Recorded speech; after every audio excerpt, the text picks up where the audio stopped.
Ladies and gentlemen, if I could have your attention, please. Welcome to the September meeting of the New Sheridan Club. Particular warm welcome to any new members. A couple of parish notices before we start. This Saturday the 9th we have the last meal at the India Club before it closes. Details on the Webula site. Saturday 23rd, Sunday 24th we have Candlelight Club 30th birthday party. Right. Yeah. The next New Sheridan Club monthly meeting is the 4th of October, where Matthew Howard will speak on a subject to be determined. Oh, we know what it is. Do we know what it is yet? It's called, By us or by you? it's called Berlin. It'll take your breath away. So that's it. I'm sure we all look forward to that. So do I. And now we have tonight's speaker, Chuckles' Younghusband. We'll talk on Yuri Gagarin and the voyage of Vostok 1. Thank you, Chuckles. Right.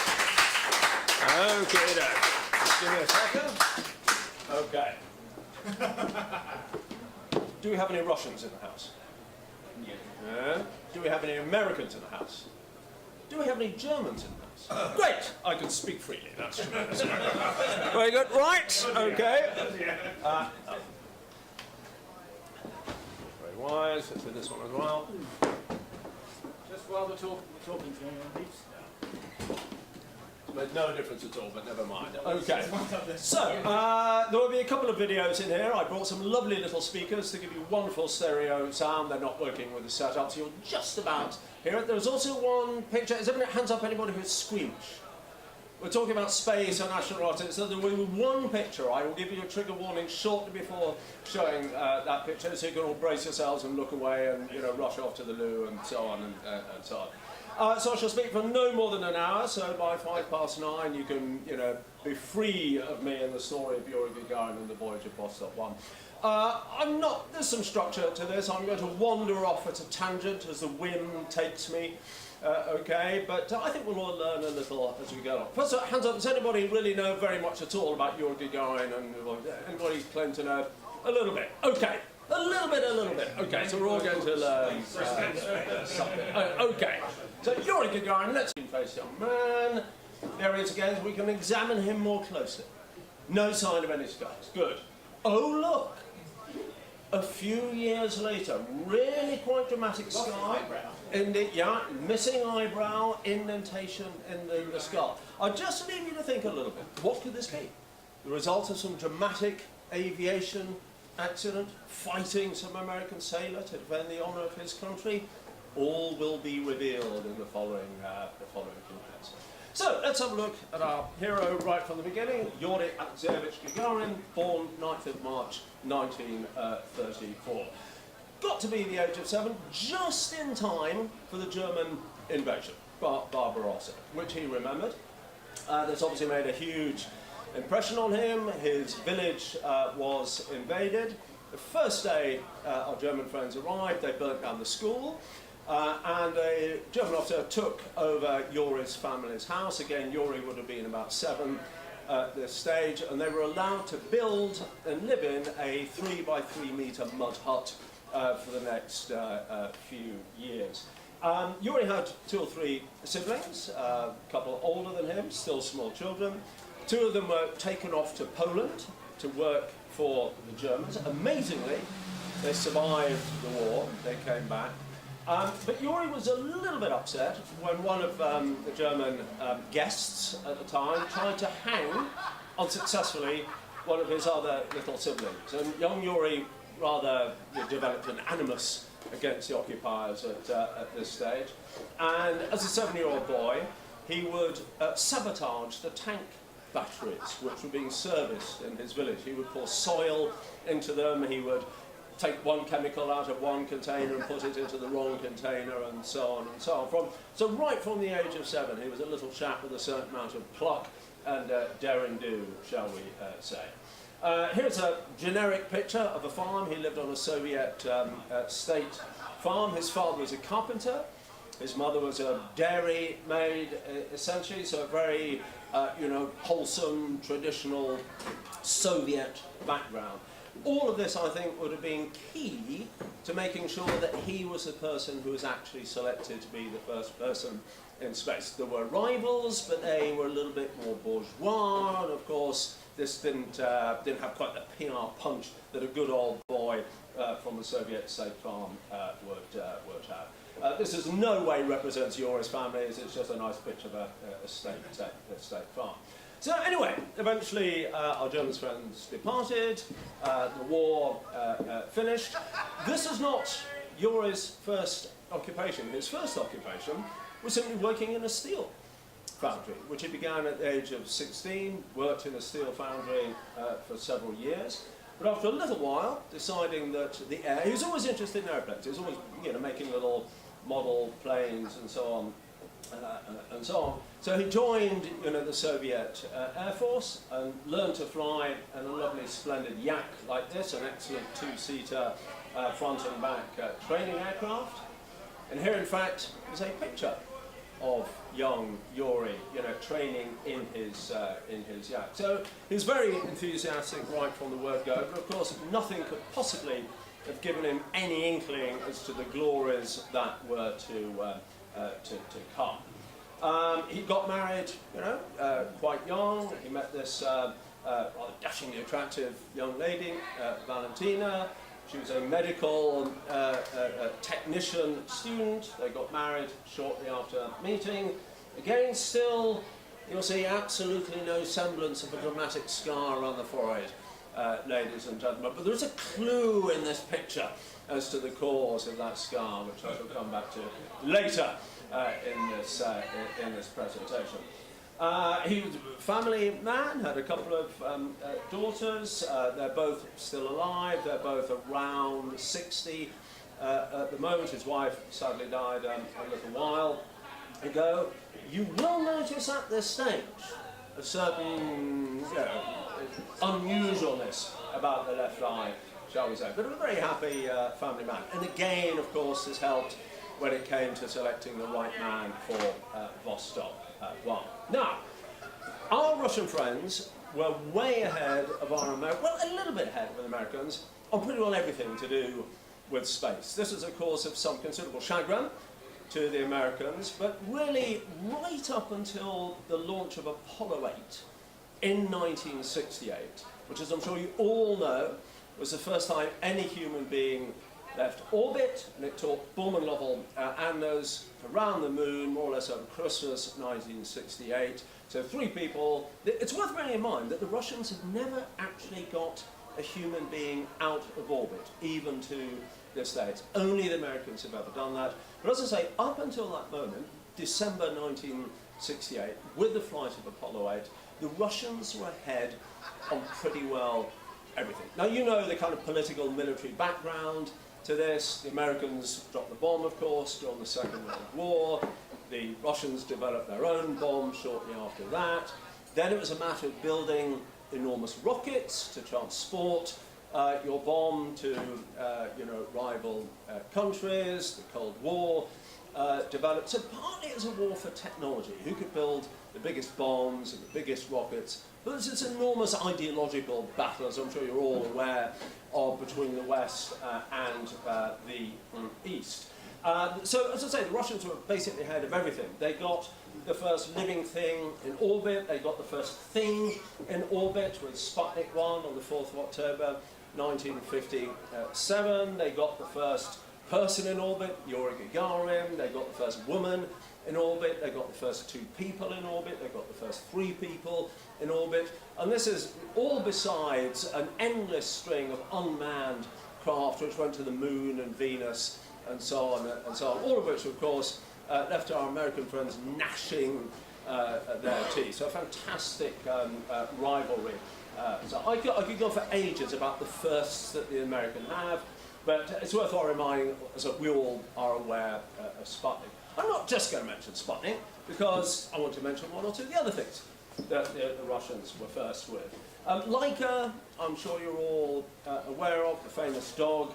Laika was the first sort of higher animal in space, as it were. Sadly, Laika met an uncomfortable fate in space. There was no real effort to make sure that Laika was going to survive.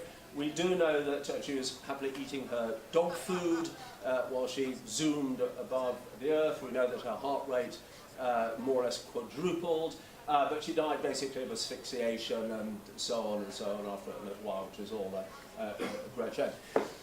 It's worth also bearing in mind that at this stage of the Russian space program, on the insistence of those cuddly chaps at the KGB, a bomb was put on board every single spacecraft that the Russians were putting into orbit, for fairly obvious reasons. If their latest technology drifted, go over the West a lot of the time, and if it looked as if it was going to come down in the West, the Russians, of course, were keen that this should not happen.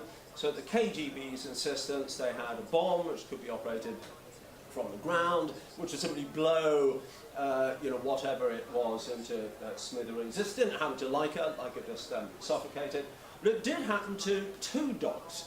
A little bit later, these happy pups, their craft did indeed look as if it was starting to come down in a place where the Westerners could get their filthy hands on it. So, down at Mission Control, they pressed the button, and the poor hapless pooches were blown to smithereens, 100 miles or so above the surface of the Earth. So that's Laika. Laika was not blown to pieces. Here are two of my favourite space pups, Belka and Strelka. I was actually chatting to a Latvian woman in her 40s, which is relevant, only a little while ago, and I somehow mentioned the spacecraft and I mentioned dogs. And she said, oh yes, Belka and Strelka, because of course she was taught about Belka and Strelka when she was a little kid. She was the only human being I'd ever encountered who actually knew who Belka and Strelka were. Why am I picking out Belka and Strelka? Because they were the first higher animals to go into orbit and successfully return to Earth. So the story had a happy ending for Belka and Strelka. I'm rather enchanted to say that 3 animated films have been produced, they're all in Russian, of their adventures. And I really like the fact that the little animated animals, do bear a close resemblance to the real Belka and Strelka, which I think I've watched little bits of these films, and they are suitably charming and suitably fun. Right, this is us a little bit of the background to the real story, which is getting a human being into space, and this is what the whole world was focusing on. Now, anybody any idea who this chap is? Okay, has anybody seen the film The Right Stuff? Yeah. Okay, you will see mention from time to time in The Right Stuff of the great engineer in Russia. The Americans knew that there was a mastermind behind, incidentally, the entire Russian rocket program. I don't mean anything necessarily to do with space. If it was anything to do with Russia and rockets, the guy behind it was this chief engineer, chief designer, great engineer, whose existence was kept enormously secret by the Russians. But his name was Korolev, and he basically oversaw anything until after Yuri's flight. A little bit of background on Korolev. Prior to the war, he fell foul of the Russian authorities and threw him in a gulag, where he spent several years. Now, picture the thought of falling foul of the Stalinist authorities around the time of the Second World War and being thrown into a gulag for several years, where he was appallingly mistreated, badly beaten on several occasions, and lost through stress and beatings was on every single one of his teeth. He was released shortly after the war, where the Russians woke up to the fact that they did indeed have a technically hugely expert chap on their hands, and they started to think they better use his skills in pursuing their space program. Korolev apparently came back from the gulag, sat himself down in his home and said, I just never ever want to talk about any of this. This is just an appalling dream, and it is all over. He died relatively young, not too long after Yuri's flight, of a heart attack. Obviously years in the gulag can't have helped. But he was a tremendous genius, hugely energetic, and basically ruled the whole Soviet space program for many years. And here he is, of course, with our friend Yuri. So the Vostok program was basically in just a few minutes, but the Americans, through program Mercury, were attempting to get a man into space, and the Russian equivalent was the Vostok program. And they were pretty well neck and neck. Each had their setbacks. The American setbacks, of course, were very public. The Russian setbacks were very quiet indeed. But it was extremely neck and neck, and we shall see a little bit more of that in a moment. Anyway, sort of cutting to the chase, as Yuri, we'll have a little film in a minute, but a little bit of background to the selection. The Mercury 7 astronauts, and we'll see them in just a second, were the 7 people chosen. It was Alan Shepard, who was the first American in space, only 23 days after Yuri's flight. Alan Shepard was an enormously experienced pilot. He had thousands and thousands of hours of jet pilot, test pilot, carrier, but all of the Mercury 7 were very, very experienced. Yuri was just a straightforward flight lieutenant, 27 years old, with about 350 hours of aviation experience, which is, really absolutely peanuts. But anyway, he was one of the ones selected. I won't go through all the details of the selection and training program, you can imagine. But it was extremely competitive. And there are lots of notes being released. I'll give you this little quote at one point. A Soviet Air Force doctor evaluated Yuri's personality as follows, and this is in 1960, so shortly before the flight. Modest, embarrassed when his humour gets a little too racy, high degree of intellectual development, evident in Yuri, fantastic memory, distinguishes himself from his colleagues by his sharp and far-ranging sense of attention to his surroundings, a well-developed imagination, quick reactions, persevering, prepares himself painstakingly for his activities and training exercises, handles celestial mechanics and mathematical formula with ease, as well as excels in high mathematics. Does not feel constrained when he has to defend his point of view, if he considers himself right, and he appears to understand life a lot better than a lot of his friends. So fairly high praise. Again, from a little kid who'd just grown up on a Soviet farm with difficult circumstances.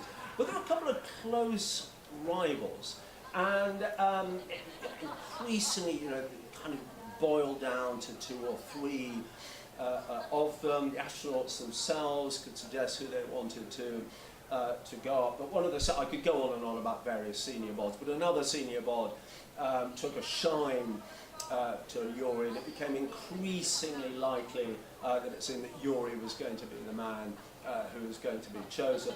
And at one point, this high up called or popped in to the training place shortly before the launch, because Yuri only told he was going to be the man about 4 days prior, and called them all up for a little chat. But when he called Yuri up, spent rather more time chatting with him than all the others, seemed to take to him very well. And after this little chat, 2 or 3 of Yuri's friends were saying, it's going to be you, it's going to be you. And indeed, it was. So we're going to have a little film in just a second. Some nice little touches here. Now, some more background. You'll notice the CCCP on his helmet. That was actually quickly painted onto his helmet while he was in transit to the launch pad. Because we'd recently had various sort of spying incidents, and the sudden thought was, what if Yuri comes down in a hostile area? He's not obviously in Soviet military gear. He could just about be taken to be a spy, and the Westerners, would have some at least thin pretext just to shoot him on the spot. So they quickly painted CCCP on his helmet, really quite neatly, as you can see. But there are photos of him earlier that day in this gear without the CCP in. So it really does show that it was very last minute. Another more or less last minute. You remember I mentioned the bomb that the KGB had insisted on all previous flights. in a meeting shortly before the launch, the deputy head of the KGB, and remember this is the height of the Cold War, not that long after World War II, the KGB, a profoundly terrifying organisation. Korolev, the engineer, we know had already fallen foul of the German authorities.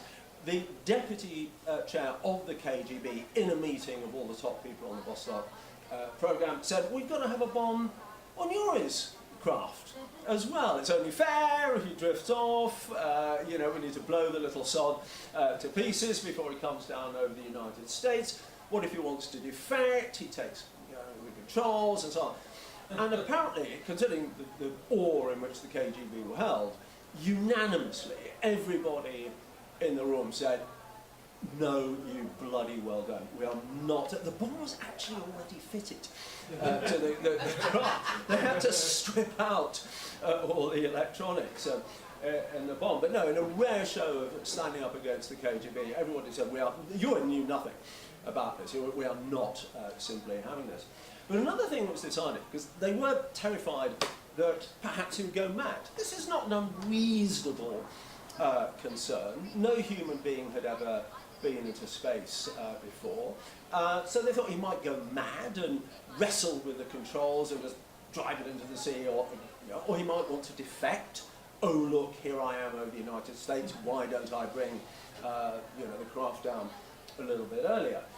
So they made all the controls automatic, but they could be manually overridden. But of course, the only person who could manually override them was Yuri, so there's a bit of a toss about it. What do we do? I mean, we've got to somehow make Yuri capable of overriding the mechanism, but we can't have him overriding the mechanism whenever he feels like it. It's a bit odd. So they decided that the mechanism could be overrode by keying a code into the very simple onboard computer. The code was 125. But then they said we can't give Yuri the code, obviously. So they wrote the code down on a piece of paper, and they put it into an envelope, and they put it in a deliberately difficult to get at place in the tiny cockpit, sealed in the lining behind his, seat or something along those lines. The reasoning was that if he really had gone mad, he would not have the mental wherewithal to be able to go into the lining and get the envelope. He would just be raving in his capsule. Keen awareness about mental illness. I know, yeah. But so fairly obviously, if he just wanted to defect, when he's over says, fuck it, I'll get my little envelope and, But it's difficult to get at if you have a tiny little capsule. So a lot of the crew were worried that if push did come to shove, even if you needed to manually override the car, he simply wouldn't be able to. So, and bear in mind the level of security at those times. As Yuri was being kind of lowered into the capsule, one of the engineers kind of sotto voce said, it's 1, 2, 5. At which point Yuri whisked back, everybody's told me. So anyway, so let's have a little film. As I said, we're not going to get the sound quite as wonderfully as I hoped, but hopefully this will play. So hopefully it will play. Yeah. Might be some feeble sound in a second or two. This is Yuri getting on the bus to go out to the launch pad. Are we getting any sound? A bit. It's just tiny, but I wouldn't touch anything. If you put your ear here, you can. Yeah, it's a little bit. Yeah, never mind. It's a short film. It's getting a sweetie. Yeah. Snog, traditional. It's a bit jerky for some reason. Oh well. Off we go. Gloves like children's mittens.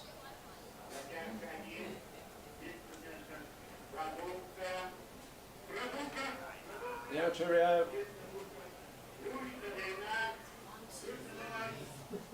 Here he is. Here we go. Vostok 1.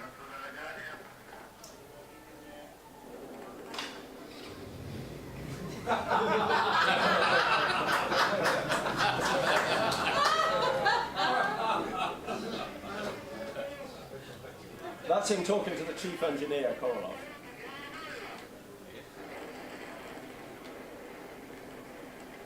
Fabulous. shadow coming up in a second, a famous shadow picture.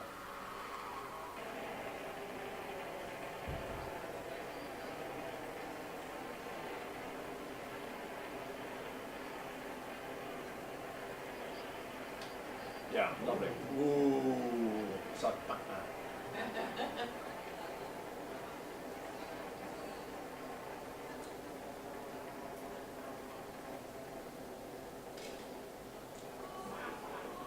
That's pretty well it. It's come down to that a little bit. And he disappears into the heavens. Magnus. I think that's more, yeah, that's more or less the end of the film. Where he spent an hour and 48 minutes. He did just one orbit of the actual flight went largely smoothly. A couple of little minor things. It's worth bearing in mind that and the Americans, of course, you know, have been beaten to it. There's a lot wrong with the Vostok. I mean, one of the reasons which held up the Americans was they had more concern about safety than our Russian friends did.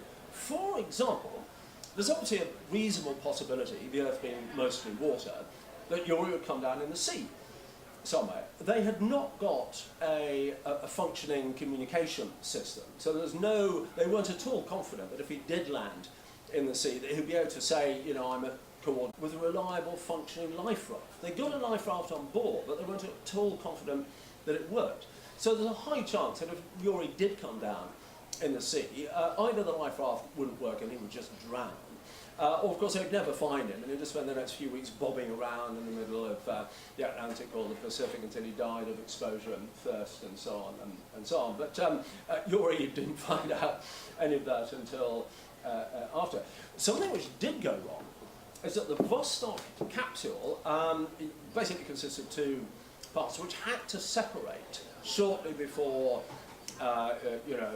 re-entry, and the two parts didn't separate, and the parachutes sort of wrapped around each other, and it got horribly, horribly dangerous for Yuri. Yuri, to his enormous credit, just continued to report back very calmly and logically what was going on. He even made an observation on the weather as this was continuing, while the two parts of the craft plummeted earthwards. And it's only very much at the last moment that the two parts separated, cut a long story short, the parachutes deployed, and Yuri managed to make his way safely back to obviously a hugely historic moment, 12th of April 1961.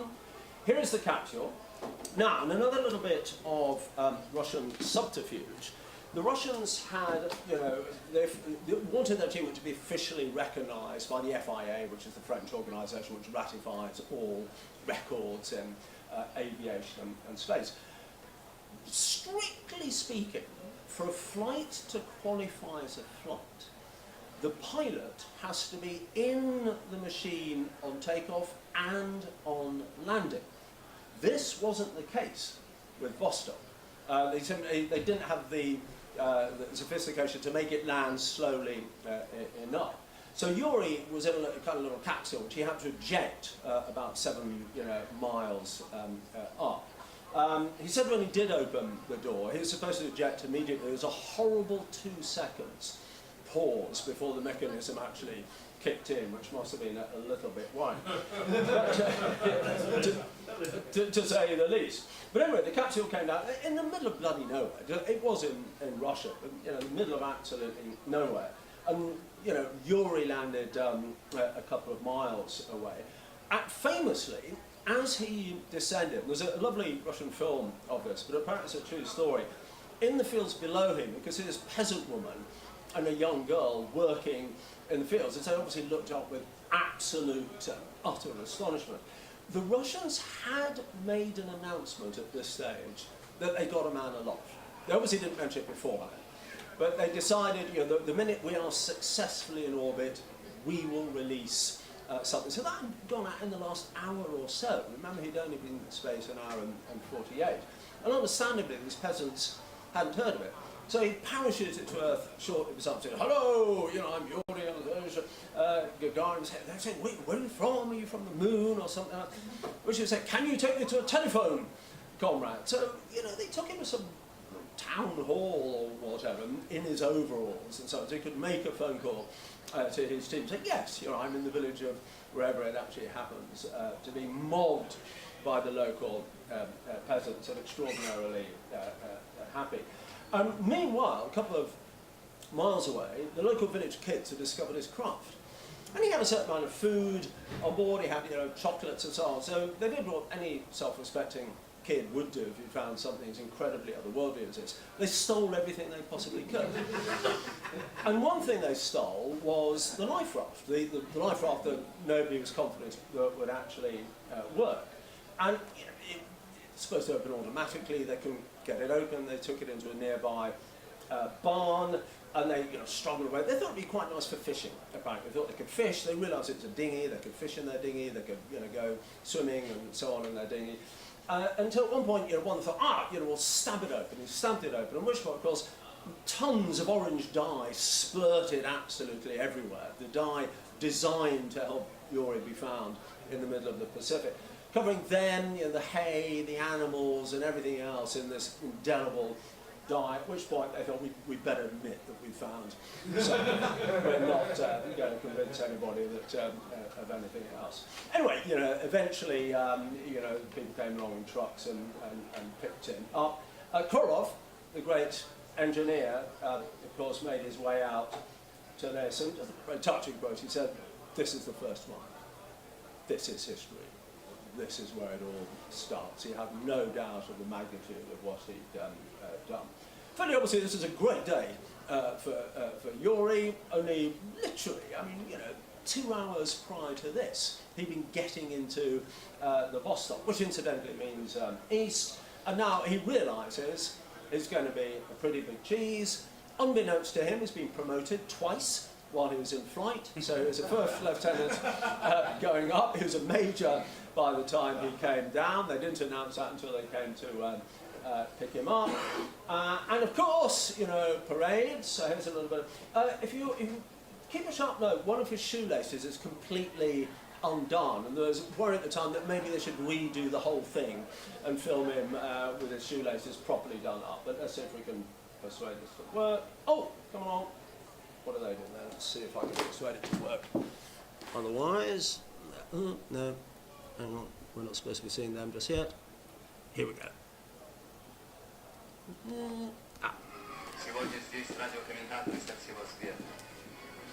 Can you see the shoelace?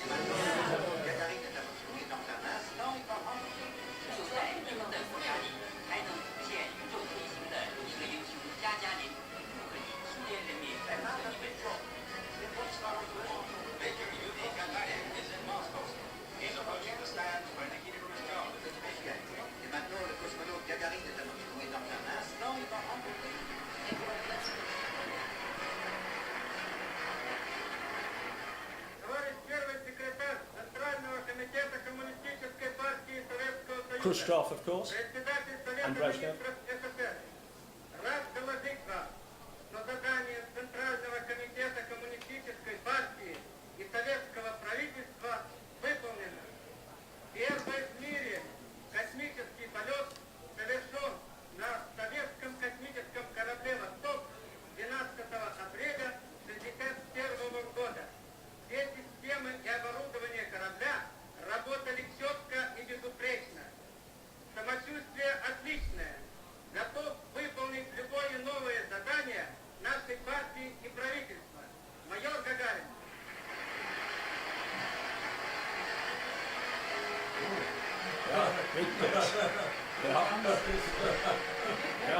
Get in there, Khrushchev.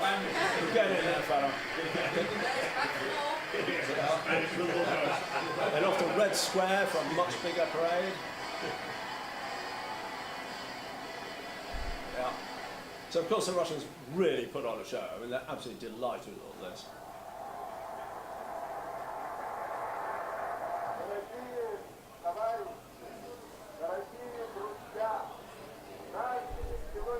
Yeah, that's what we call a welcome home parade.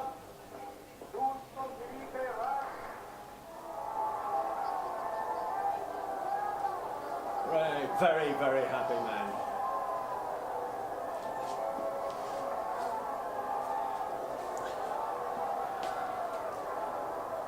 Excellent.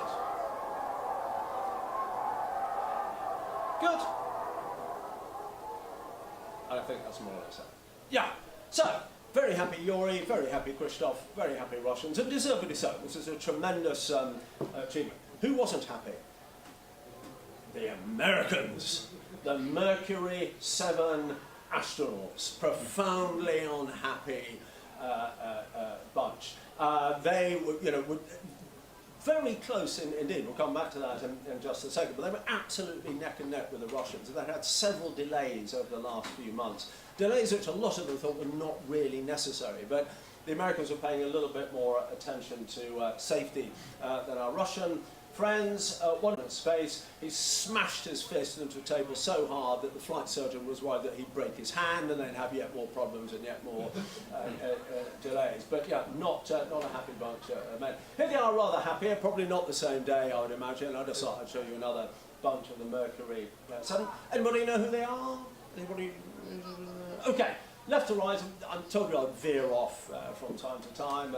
So, Gordon Cooper, Wally Schirra, mostly hidden. That's Alan Shepard, who is shortly to become the first American in space. Gus Grissom, who he was the second American in space, but very sadly met a gruesome end in a launch pad fire sometime later. John Glenn, probably the most famous of the American astronauts, who was the third American in space, the first American in orbit, and did not go into space again until he was well into his 70s, when he went up on the shuttle. A guy called Deke Slayton, I'll come back to him in a second, and Scott Carpenter.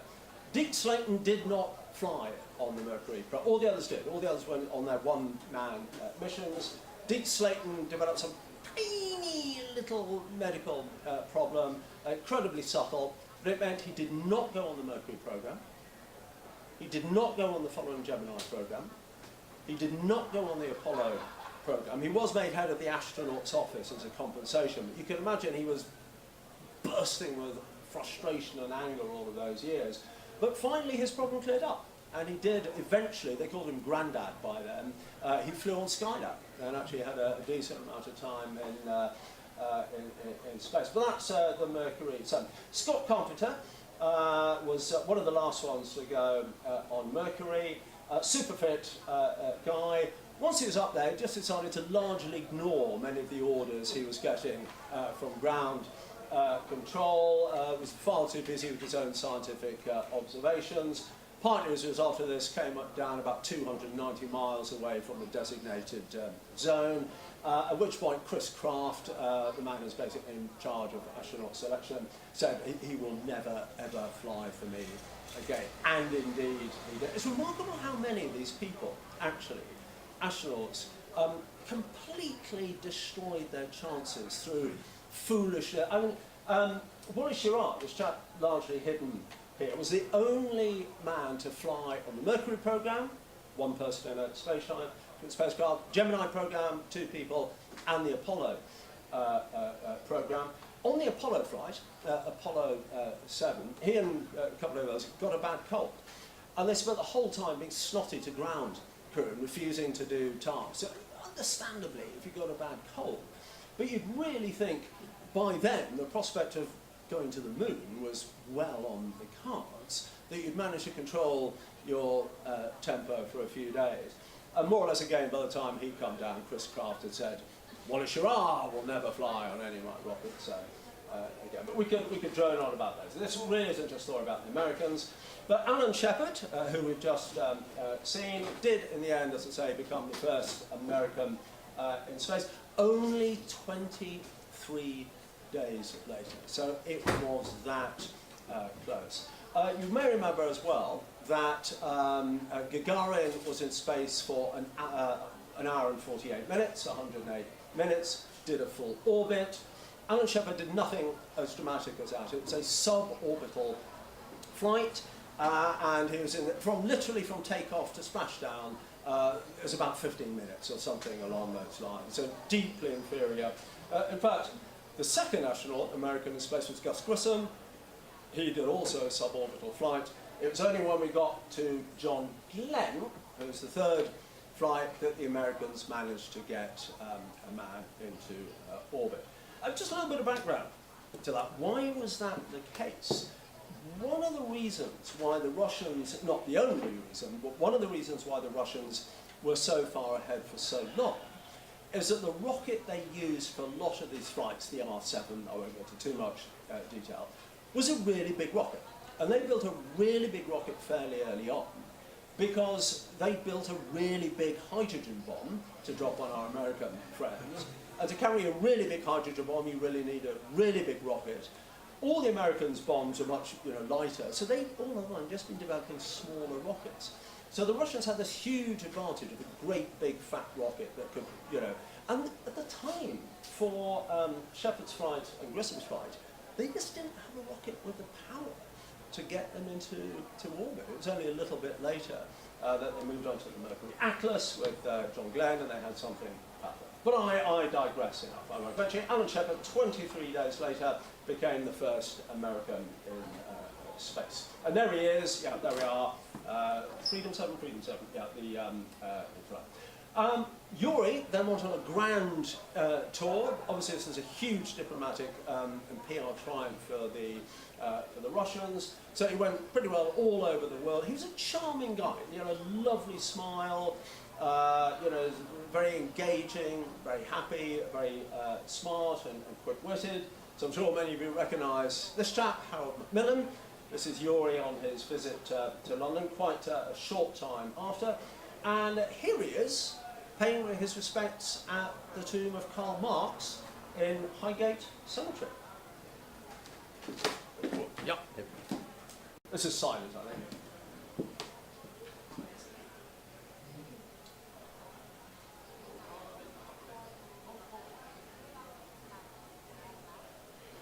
Yeah. Lovely moment. Fairly short movie clip there. I'm sure most of you have been to a Highgate ceremony. Many of you will have done, certainly. Absolutely. Next time you're there, standing in front of the tomb of Karl Marx, remember the time to wander up to young ladies and bars and say, "Are you interested in space?" And not too surprisingly, did quite well. I'll come back to that in a second. Where I am for a second corner of 30, number 5. Yeah. So, this is where we come in with the exciting story of the scar. So, has anybody come up with a theory as to how Yuri developed the scar? It was pretty close. This time, Yuri was an enormously famous man. Yuri said he got a bit bored with playing cards. He went upstairs in the hotel. And after a while, his wife thought, where is he? Where is Yuri? The door was locked, she knew he was in there, so there's a good deal of hammering on the door, and Yuri, I know you're in there, what are you up to? At which point a young lady kind of appeared, looking a little bit shocked and worried, and said he's jumped out of the window, which he had. He jumped out of something like a second-storey window, which may sound faintly comic, but had smashed his head, so he'd actually broken the bone. He crushed the orbit in here, and apparently he was just drenched in blood, sitting on the curbstone. It's worth thinking, this is just a month or two after the actual event. The most famous, prestigious man in the whole of the Soviet Union, and one of the most famous and adored men in the entire world, sitting there on the curb, pouring with blood and obviously in pain, having obeyed his wife. So there's definitely fast to be written about this. And obviously, the Russians covered it up to a large extent, but everybody in reality knew the truth. So that's the story of Yuri's scar. Let's go back. Now, brace yourself for the this isn't the gory picture just yet, but it's worth emphasising that this was a dangerous business. I mean, simply training, just in basic flight training, lots of people tended to die. And the idea was that after a little while, a couple of years, that Yuri would go back into space again, which brings us to the very, very sad story of astronaut Komarov. Here he is with Yuri, fairly obviously. They were great mates, had huge respect for each other. And this brings us to the flight of Soyuz 1, which is the next stage in the Russian space program. Yuri was backup to Komarov for this flight. And the Russians were desperately moving things along at a breakneck speed to keep ahead of the Americans. And they were making all kinds of engineering shortcuts, as did the Americans, which led to the Apollo launch pad fire, which killed Gus Grissom.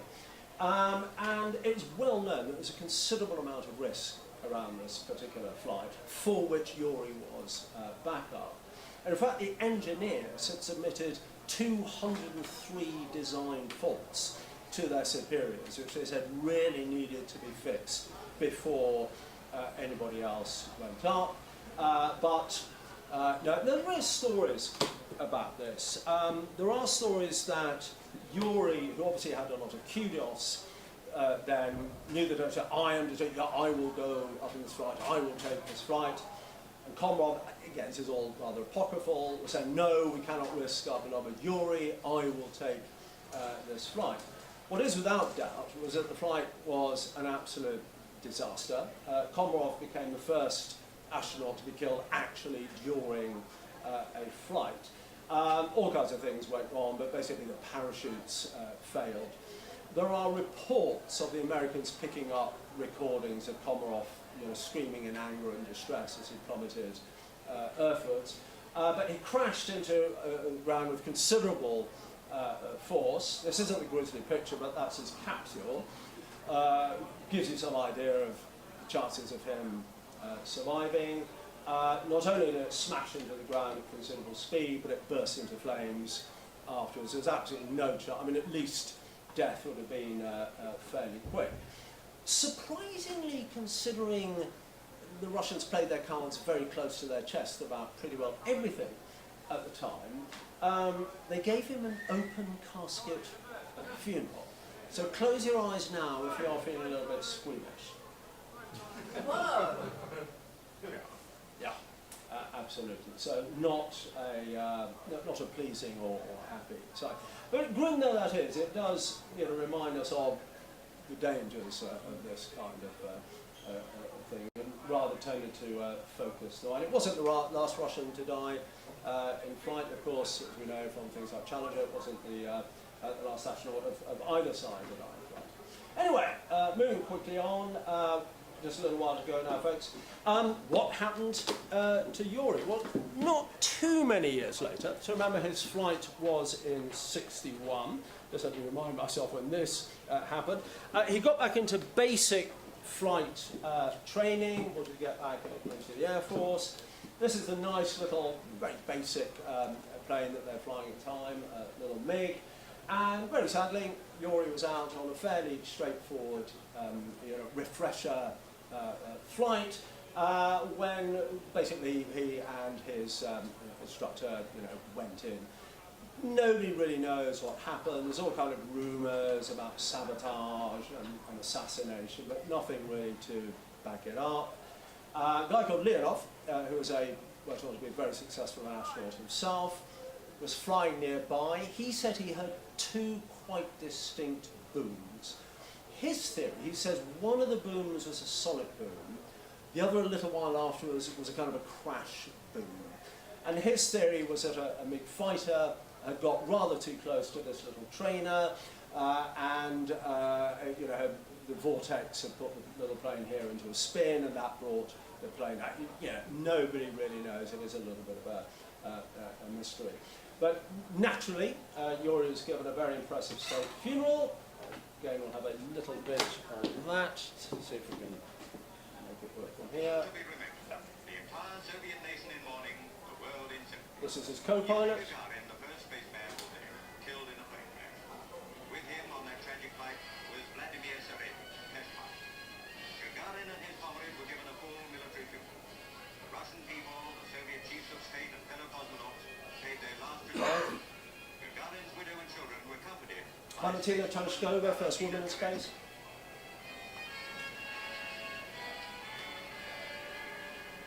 Sadly and solemnly, the procession made its way to the Kremlin, where the ashes of the two heroes of the Soviet Union were to rest forever in the mighty war.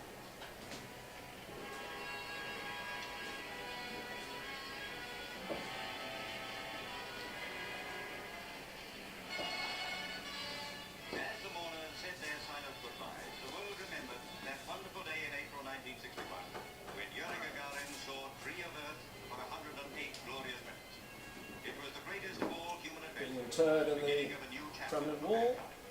Gagarin's name will never be forgotten. Yes.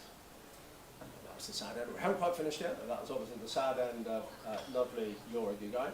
I must say, slightly off an aside, the Soviets did a fantastic line in space art, both in posters, in sculpture, and so on, as a really absolutely tremendous stuff. I'm just going to show you a few examples here. Here's a fact, this was taken by me a few years ago in Moscow.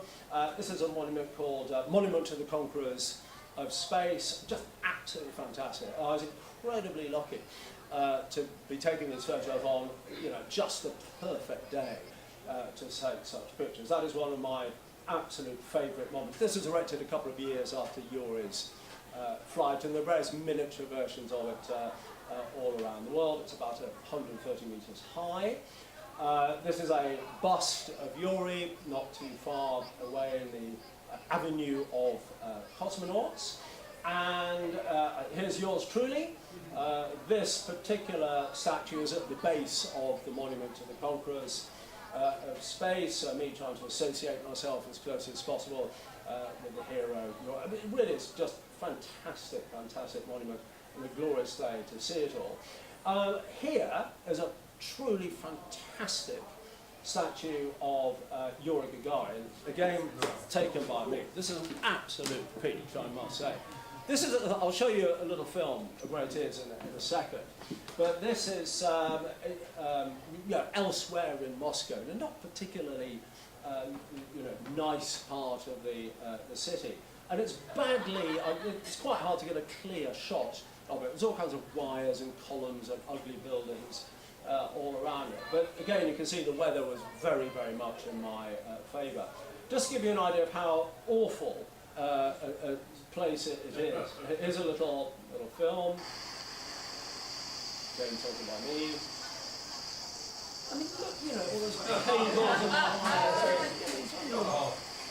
national heroes. It's an absolute bloody... wretched, isn't it? Really, really, truly crap. And here's one, Greenwich Observatory as well. Actually, there are statues of Yuri, many, many of them all around the world for very obvious reasons. I think that's a nice one. I think the one... it took me and my friend ages to get to the one in Moscow. We didn't realise quite how big Moscow was. So we'd come out of what we thought was a nearby station and walked for bloody miles. And I wasn't sure we were going in the right direction, but I managed to, I don't speak a word of Russian, but I managed to get there by going up to various people and going, Yuri Gagarin, and they would laugh and point me in the right direction. So I got there eventually to dint of my mime skills. We thought you were Yuri Gagarin. So perhaps I did. We come back to life. This is a fabulous book, really, really good. Came out about 2 or 3 years ago. I've got quite a bit of what I've talked about tonight from this, but very, very well researched, all kinds of astonishing and interesting details about Yuri. Obviously, I've given you a greatly abbreviated version this evening. And that, my friends, is the true story of Yuri Gagarin, the first man in space. Thank you very much indeed.